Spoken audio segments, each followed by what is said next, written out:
So today, the United States launched a trade war against Canada, their closest partner and ally, their closest friend. At the same time, they're talking about working positively with Russia, appeasing Vladimir Putin, a lying, murderous dictator. Make that make sense. Canadians are reasonable, and we are polite, but we will not back down from a fight. Not when our country and the well-being of everyone in it is at stake. At the moment, the US tariffs came into effect in the early hours of this morning, and so did the Canadian response. Canada will be implementing 25% tariffs against $155 billion worth of American goods, starting with tariffs on $30 billion worth of goods immediately, and tariffs on the remaining $125 billion of American products in 21 days' time. Encore aujourd'hui, on se voit forcé d'imposer des droits de douane de 25% sur 155 milliards de dollars américains de marchandises. 30 milliards de marchandises américaines, excusez-moi. 30 milliards de dollars de façon immédiate et dans 21 jours, 125 milliards de dollars de marchandises de plus. Today, we will also be challenging these illegal actions by filing dispute resolution claims at the World Trade Organization and through the USMCA. But in the meantime, our tariffs will remain in place until the US tariffs are withdrawn, and not a moment sooner. And should these tariffs not cease, we are in active and ongoing discussions with provinces and territories to pursue several non-tariff measures. Measures which will demonstrate that there are no winners in a trade war. Now, just like I did a month ago, I want to speak first directly to the American people. We don't want this. We want to work with you as a friend and ally. And we don't want to see you hurt either. But your government has chosen to do this to you. As of this morning, markets are down, and inflation is set to rise dramatically all across your country. Your government has chosen to put American jobs at risk, at the thousands of workplaces that succeed because of materials from Canada or because of consumers in Canada, or both. They've chosen to raise costs for American consumers on everyday essential items like groceries and gas, on major purchases like cars and homes, and everything in between. They've chosen to harm American national security, impeding access to the abundant critical minerals, energy, building materials, and fertilizers that we have and that the United States needs to grow and prosper.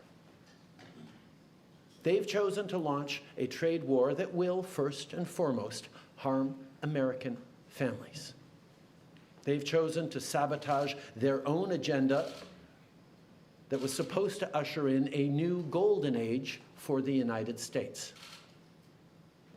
And they've chosen to undermine the incredible work we've done together to tackle the scourge that is fentanyl, a drug that must be wiped from the face of the earth. So on that point, let me be crystal clear. There is absolutely no justification or need whatsoever for these tariffs today. Now, the legal pretext your government is using to bring in these tariffs is that Canada is apparently unwilling to help in the fight against illegal fentanyl. Well, that is totally false. Let's look at the facts. Our border is already safe and secure. Far less than 1% of fentanyl flows and less than 1% of illegal crossings into the United States comes from Canada. But we acted because we know we can always do better. We responded to concerns, including from the President, by implementing an ambitious $1.3 billion border plan. A border plan that includes generational investments in new AI and imaging tools to stop the flow of fentanyl in its tracks, stronger coordination and information sharing with American agencies, along with the deployment of drones, helicopters, and additional personnel to keep our border secure. Now, a month ago, as part of an agreement with the United States that paused the tariffs, we made further commitments. We appointed Kevin Brasseau as our fentanyl czar, a man who dedicated his multi-decade career in law enforcement to combating organized crime networks and drug trafficking. We designated 7 drug cartels, sick, evil groups who cynically profit off the pain and suffering of people on both sides of the border, as the terrorist organizations that they are.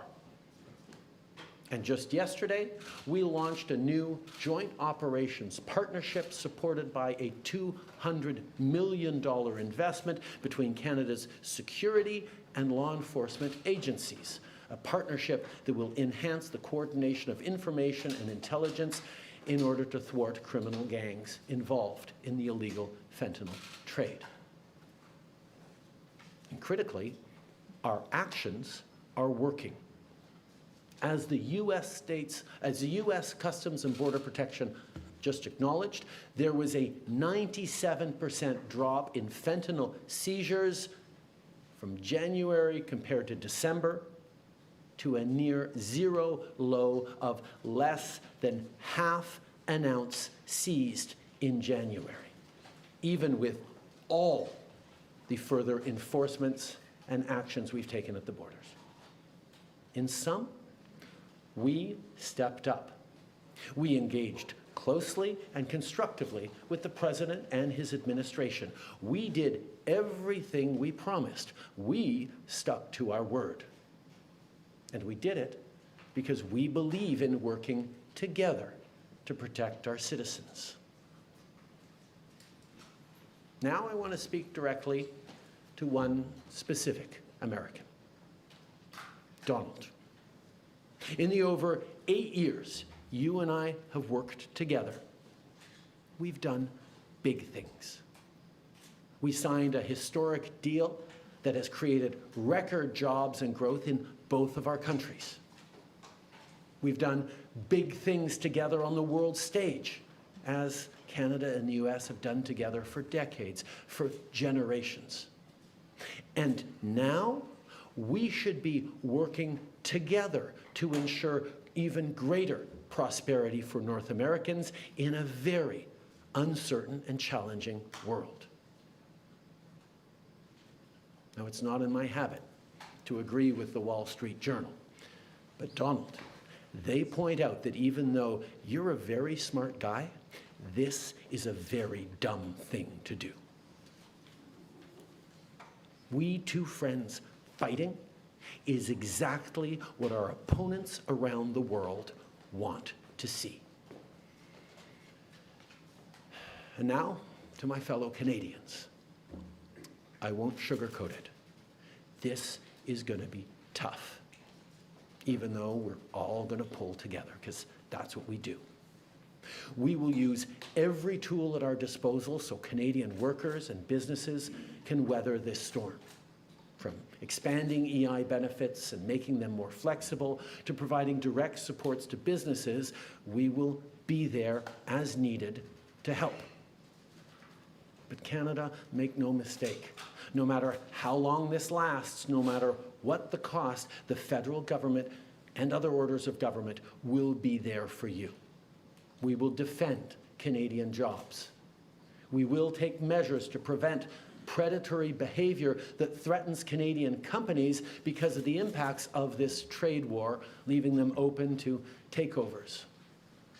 We will relentlessly fight to protect our economy. We will stand up for Canadians every single second of every single day, because this country is worth fighting for. Les derniers mois ont été stressants et honnêtement épuisants pour nous tous. Mais je crois qu'on peut être rassuré par l'incroyable solidarité dont on a tous été témoins entre nous. Solidarité entre nos entreprises, nos syndicats, notre société civile, les communautés autochtones et tous les Canadiens. L'ensemble de la société canadienne parle d'une seule voix pour qu'on se fasse entendre de nos partenaires américains pour illustrer que l'imposition de droits de douane, c'est une très mauvaise idée.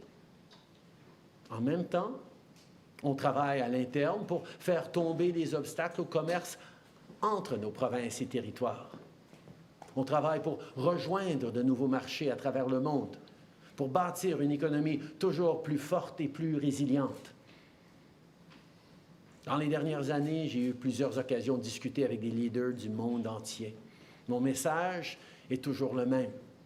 Le Canada est un partenaire fiable et notre porte est grande ouverte. Dans les dernières semaines, on a aussi redoublé d'efforts pour renforcer nos liens avec le Mexique, qui a lui aussi été frappé par ces tarifs. Ensemble, on va chercher de nouvelles façons de collaborer et de s'appuyer l'un sur l'autre pour faire face à cette menace. Face à l'incertitude, face à l'inquiétude, les Canadiens ont fait preuve de tellement de solidarité. Je vous ai vu partager des listes de produits canadiens pour aider vos proches à appuyer les entreprises d'ici. Je vous ai vu changer vos plans de vacances et opter pour des magnifiques destinations touristiques qu'on a ici chez nous, au Canada. Je vous ai vu redoubler d'efforts pour soutenir nos petites entreprises et nos travailleurs. Je vous ai vu vous porter à la défense de notre culture et la faire rayonner. Je vous ai vu encourager nos athlètes avec une ferveur sans précédent. Moi qui croyais que je ne pouvais pas être plus fier de notre pays et de mes compatriotes. Mais j'ai encore quelque chose à vous demander. Lâchez pas. C'est le moment de redoubler d'efforts, de se tenir debout pour notre pays, de faire tout ce qu'on peut pour choisir le Canada, pour défendre le Canada. On va passer ensemble à travers des moments difficiles. Mais après vous avoir vu aller dans les dernières semaines, j'ai jamais été aussi optimiste quant au futur de notre beau pays, malgré tous les défis qu'on va être en train de vivre ensemble.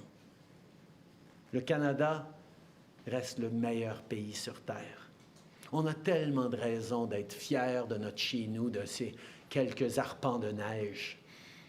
Mais surtout, je suis fier de notre capacité à nous serrer les coudes quand vient le temps. Les Canadiens ont différentes origines, différentes langues, différentes croyances. Mais quand vient le temps de défendre notre pays, on le fait d'une seule voix, main dans la main. À travers vents et marées, les Canadiens peuvent toujours compter les uns sur les autres. Now, we've been through tough spots before. But every time we've faced long odds and seemingly insurmountable obstacles, we've not only survived, we've emerged stronger than ever. Because when it comes to defending our great nation, there is no price we all aren't willing to pay. And today is no different. Merci beaucoup, mes amis. Thank you very much, Mr. Prime Minister. Merci beaucoup. We will now take 20 minutes of questions. Nous prendrons 20 minutes de questions. One question, one follow-up, une question, un suivi. Merci. Hi, Prime Minister. Tom Parrott with CBC. You're reaching out to the President today. You're speaking directly to him. We heard from U.S. Vice President J.D. Vance, who says that Donald Trump will be speaking to Canadians. And he also says that he wants to see more progress on fentanyl. So my question to you is, do you have any conversation scheduled with Donald Trump in the coming days? Is that something maybe your successor should do? And do you really believe that this is about fentanyl, or is there something larger at play here? I have offered to speak to Donald over the past number of days, and I expect to speak with him in the days to come. I'm always there to talk with him about the importance of working together to take on the world at this time. The facts show very clearly that in terms of taking action on fentanyl, we are doing everything that is necessary, and not just for the United States, for ourselves as well, as Canadians are suffering as well from the scourge that is illegal fentanyl. We have laid out extensive plans, actions, cooperations, including as recently as the past days in Washington, and they have always been very well received. And the numbers bear that out. I think in what President Trump said yesterday, that there is nothing Canada or Mexico can do to avoid these tariffs, underlines very clearly what I think a lot of us have suspected for a long time, that these tariffs are not specifically about fentanyl, even though that is the legal justification he must use to actually move forward with these tariffs. Monsieur Trudeau, en français, à part l'allocution que vous avez eue envers Monsieur Trump, lui avez-vous parlé au cours des derniers jours, des dernières heures? Non. Je me suis mis à sa disposition pour parler pendant les derniers jours, comme on avait fait il y a 30 jours. J'espère lui parler dans les jours à venir. Je suis toujours ouvert pour parler. And sir, you mentioned this off the top. You're seeing the United States seemingly moving closer to Moscow. This is the same day that the United States has announced it's suspending aid for Ukraine.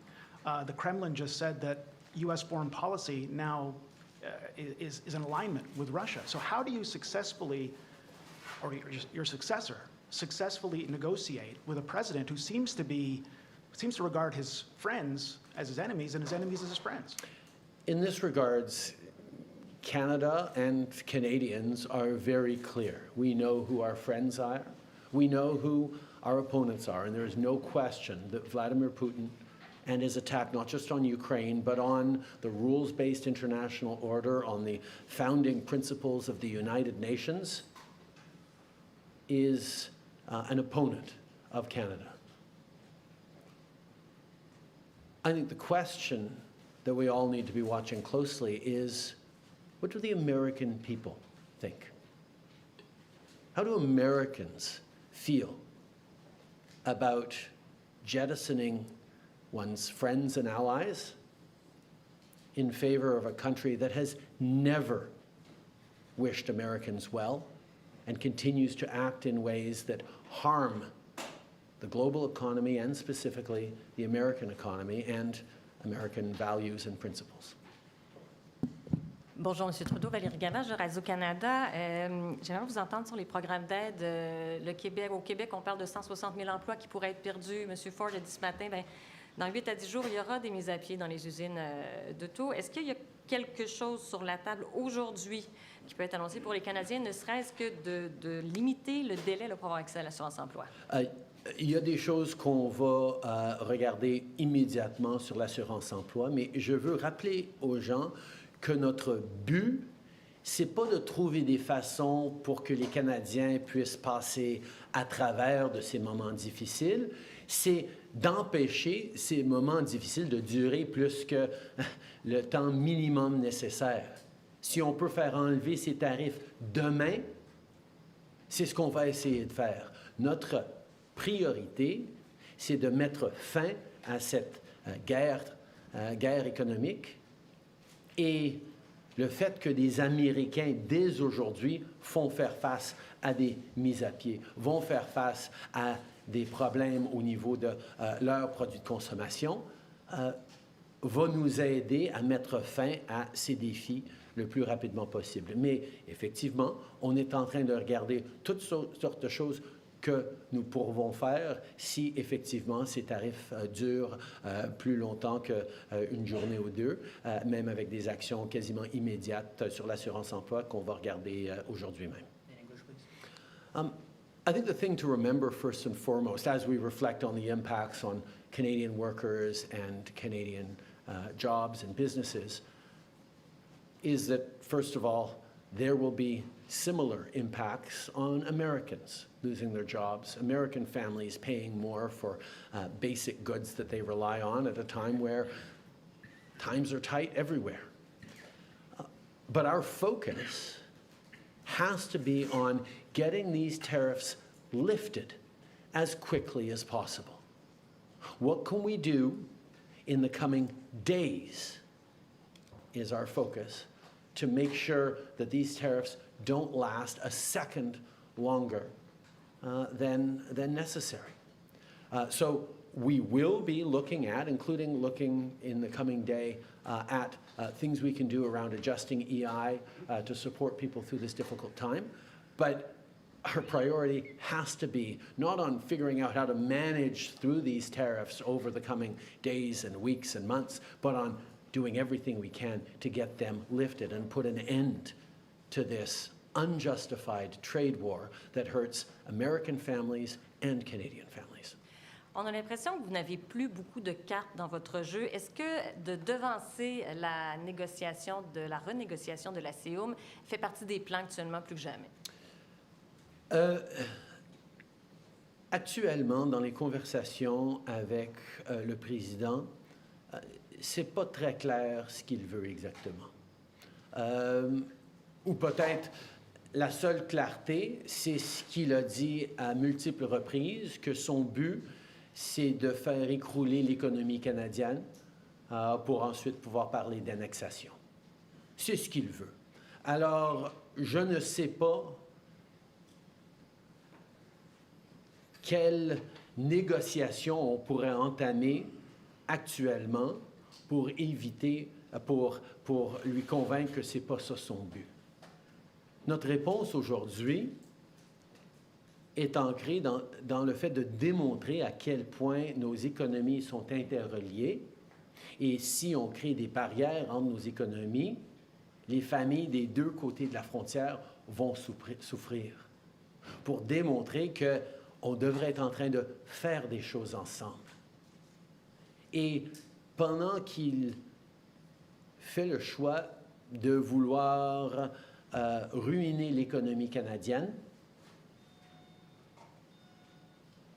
je ne sais pas si devancer des négociations dans une situation de si mauvaise foi dans laquelle on se trouve maintenant, où il amène des tarifs sans aucune justification factuelle aujourd'hui, je ne sais pas si d'ouvrir les négociations, on serait toujours ouvert à le faire s'il le voulait, mais ce n'est pas un enjeu dont il a parlé pour le présent.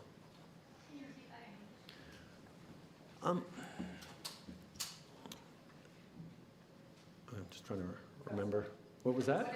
Cosmetic, that's right.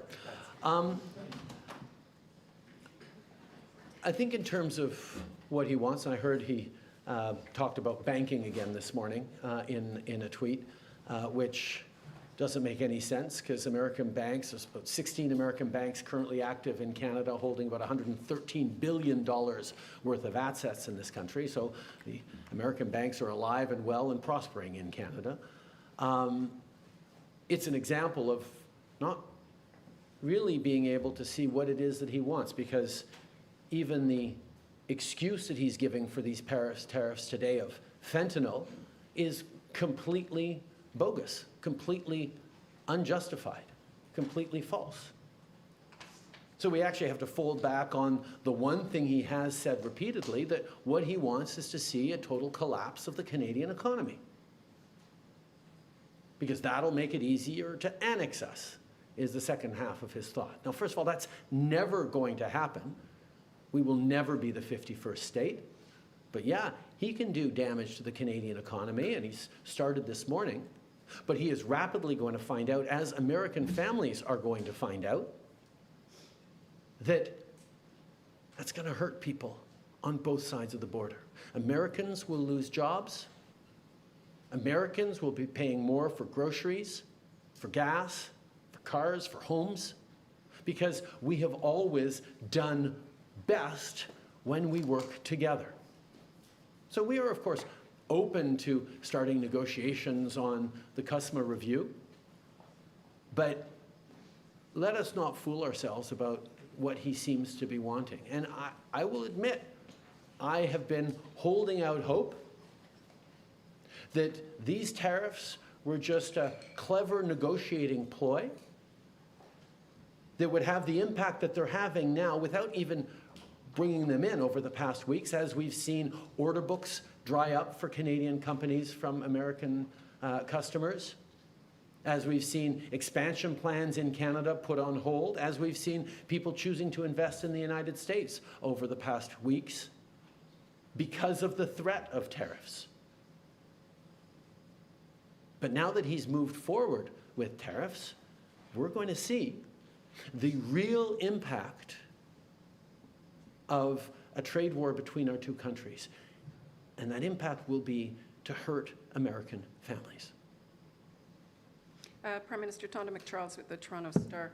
I hope you can be as specific as possible for a number of these points.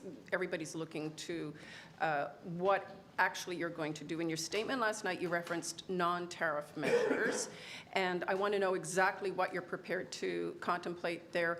And given that your likely successors, both Carney and Poilievre, have said it should be dollar-for-dollar retaliatory tariffs, that's on $600 billion worth of American imports. If you were to do that, is that on or off the table? I will be sitting down, as I have every week for the past many, many weeks, with the premiers this afternoon to talk about our individual, combined, and collective response to this. As we've put on the table, the federal government has $155 billion worth of tariffs that we can move forward with immediately, and that we will be moving forward with both now and 21 days from now to give Canadian companies time to adjust their supply chains to not be overly impacted by this. But there are many other things that have been surfaced by different premiers in different approaches that we can look at. One, for example, is around purchasing and around suppliers and around contracts, whether it's municipal, provincial, or federal, with American companies.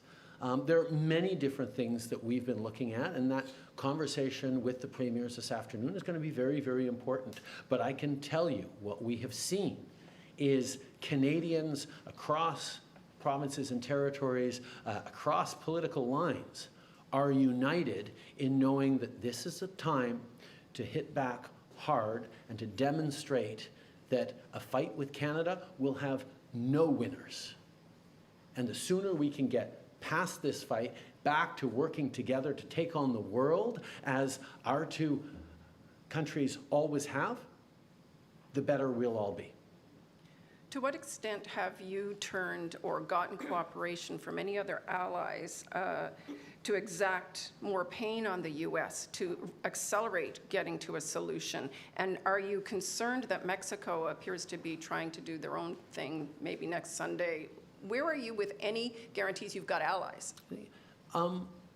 I've just spent quite a bit of time over these past couple of weeks meeting with European and international allies to talk about a number of different things, including standing up for the rules-based order by defending Ukraine, but also being there for each other in a more challenging and uncertain world.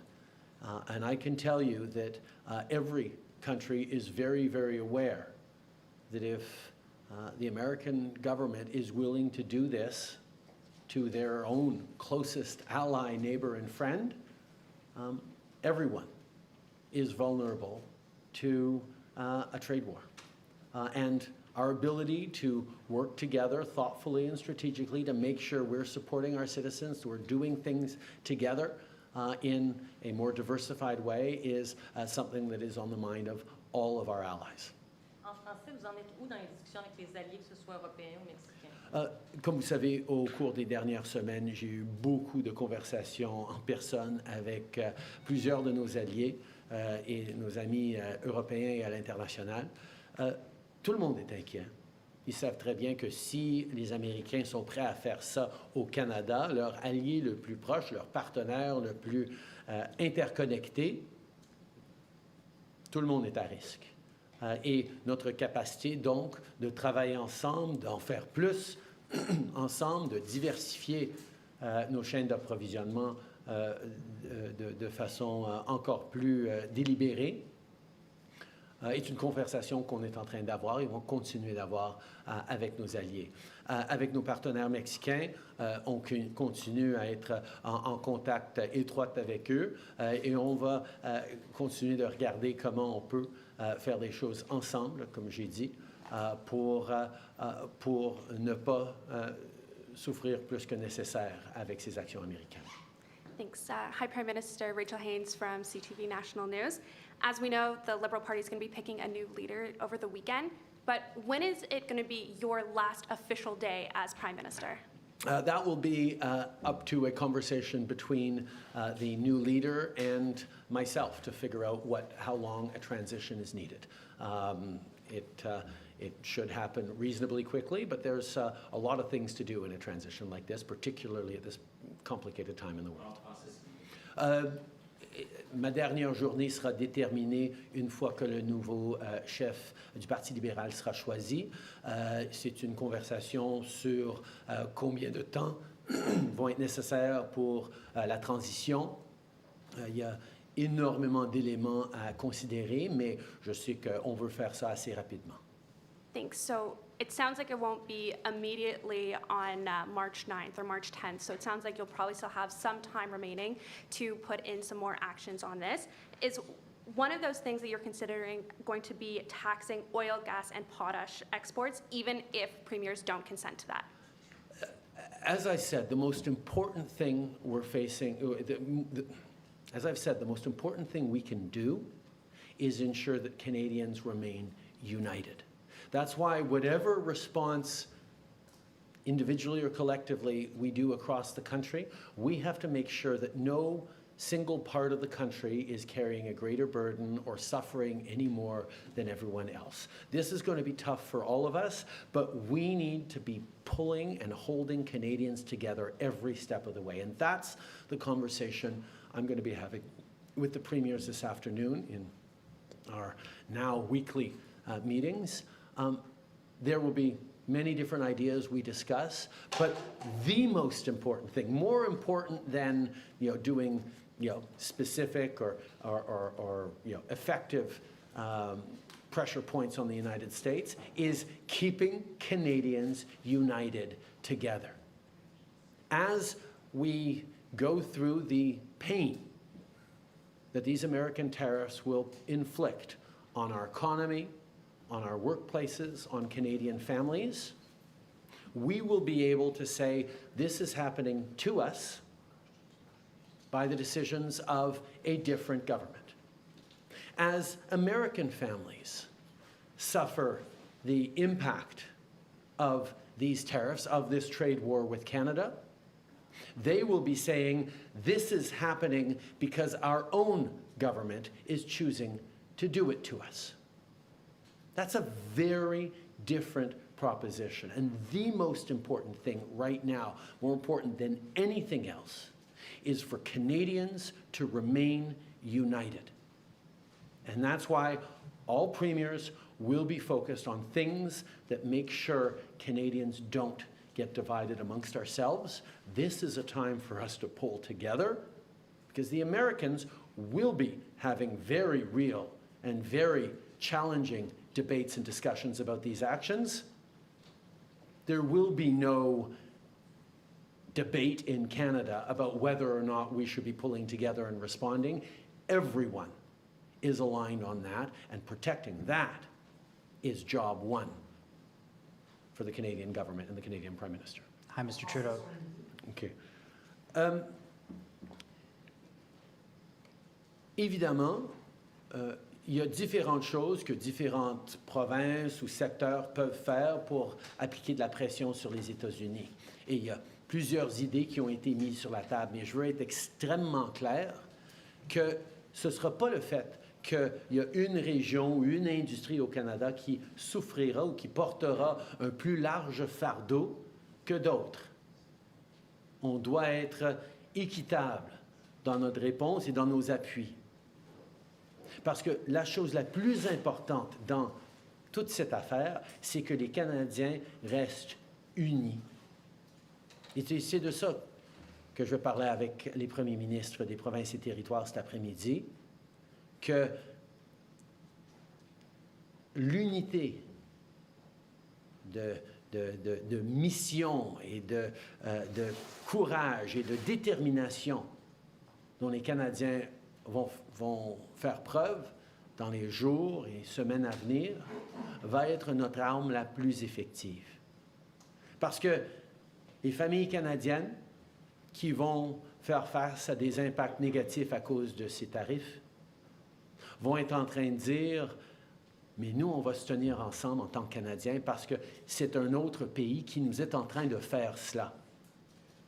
Et nous, on va tenir bon, puis on va réussir à passer à travers. » Les familles américaines qui vont voir des pertes d'emploi, qui vont voir des augmentations de prix à cause de ces tarifs, eux, ils vont devoir se dire « C'est à cause de notre propre gouvernement qu'on est en train de souffrir maintenant. » Et ça va amener des conversations extrêmement difficiles entre Américains sur le pourquoi de cette guerre commerciale injustifiée. We will take one last question and follow up. Thank you. Hi, Mr. Trudeau. Mackenzie Gray with Global. You mentioned the markets earlier. Someone who knows a thing about them, Warren Buffett, came out and said that these tariffs could be viewed as an act of war. Does the Canadian government believe these tariffs from Donald Trump is an act of war from the U.S.?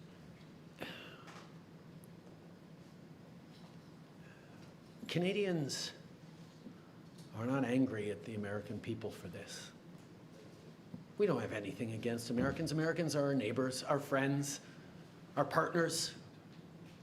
We do things together. We've done things together for decades and generations.